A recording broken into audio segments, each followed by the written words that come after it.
ಈ ಒಂದು ರಾಜಕಾರಣದ ಬೆಳವಣಿಗೆಗಳು ಸಾಕಷ್ಟು ಪ್ರಶ್ನೆಯನ್ನ ಹುಟ್ಟಿ ಹಾಕ್ತಾ ಇರುವಂಥದ್ದು. ಇದ್ರ ಬಗ್ಗೆ ಮತ್ತಷ್ಟು ಅಪ್ಡೇಟ್ಸ್ ಅನ್ನ ಕೊಡ್ತಾರೆ ನಮ್ಮ ಪ್ರತಿನಿಧಿ ದೀಪಾ.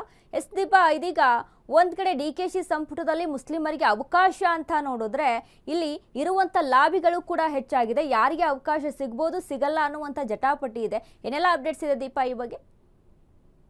ವನಿತಾ, ಈಗ ಆಲ್ರೆಡಿ ಒಬ್ಬರನ್ನ ಅಂದ್ರೆ UT ಖಾದರ್ ಅವರನ್ನ ಸಚಿವರನ್ನಾಗಿ ಮಾಡಲಾಗಿದೆ. ಉಳಿದಂತಹ ಎರಡು ಏನು ಸ್ಥಾನ ಇದೆ ಅಂದ್ರೆ ಆ ಸಮುದಾಯಕ್ಕೆ 3 ಸಚಿವ ಸ್ಥಾನ ಸಹಜವಾಗಿ ಸಿಕ್ಕೇ ಸಿಗತ್ತೆ.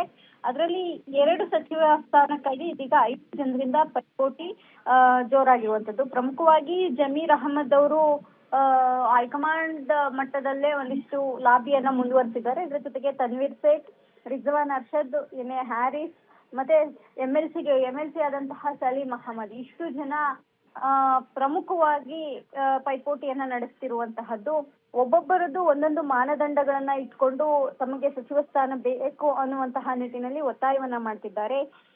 ಪ್ರಮುಖವಾಗಿ ಜಮೀರ್ ಅವರ ವಿಚಾರವನ್ನ ನೋಡೋದಾದ್ರೆ, ಹಿಂದೆ ಈ ಸಮುದಾಯ ರಾಜ್ಯ ಅಷ್ಟೇ ಅಲ್ಲ, ಬೇರೆ ಬೇರೆ ರಾಜ್ಯದಲ್ಲೂ ಕೂಡ ತಮ್ಮ ಒಂದು ಪ್ರಭಾವವಿದೆ, ಅಲ್ಪಸಂಖ್ಯಾತ ಸಮುದಾಯದ ಮತಗಳನ್ನ ಸೆಳೆಯುವಂತಹ ನಿಟ್ಟಿನಲ್ಲಿ ಯಶಸ್ವಿ ಆಗಿದ್ದೇವೆ ಅನ್ನುವಂತಹ ಒಂದಿಷ್ಟು ವಾದವನ್ನ ಮಾಡ್ತಾ ಹೋದ್ರೆ, ಉತ್ತರ ಕರ್ನಾಟಕ ಮತ್ತೆ ದಕ್ಷಿಣ ಕರ್ನಾಟಕ ಕೋಟಾದಡಿ ಕೊಡಬೇಕು ಅನ್ನುವಂತಹ ನಿಟ್ಟಿನಲ್ಲೂ ಕೂಡ ಇದೀಗ ಸಲೀಂ ಅಹಮದ್ ಅವರು, ಸ್ಪೆಷಲಿ ಉತ್ತರ ಕರ್ನಾಟಕದಲ್ಲಿ ಸಲೀಂ ಅಹಮದ್ ಅವರು ಒಂದಿಷ್ಟು ಸಲೀಂ ಅಹಮದ್ ಮತ್ತೆ ರಹೀಂ ಖಾನ್ ಇಬ್ರು ಕೂಡ ಆ ಕೋಟಾದಡಿ ಕೇಳ್ತಾ ಇದ್ದಾರೆ. ಇತ್ತ ತನ್ವೀರ್ ಸೇಠ್ ಕೂಡ ಹಳೆ ಮೈಸೂರು ಭಾಗಕ್ಕೆ ಒಂದು ಕೊಡಿ ಅನ್ನುವಂತಹ ನಿಟ್ಟಿನಲ್ಲೂ ಕೂಡ ಪೈಪೋಟಿ ಶುರು ಮಾಡಿದ್ದಾರೆ.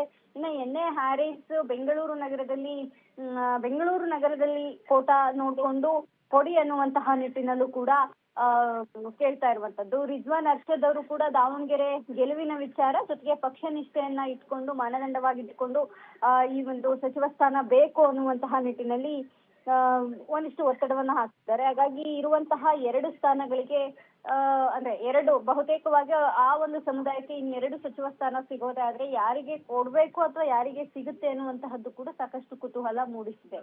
ವನಿತಾ, ಥ್ಯಾಂಕ್ ಯು ದೀಪಾ ನಿಮ್ಮೆಲ್ಲ ಅಪ್ಡೇಟ್ಸ್ಗೆ.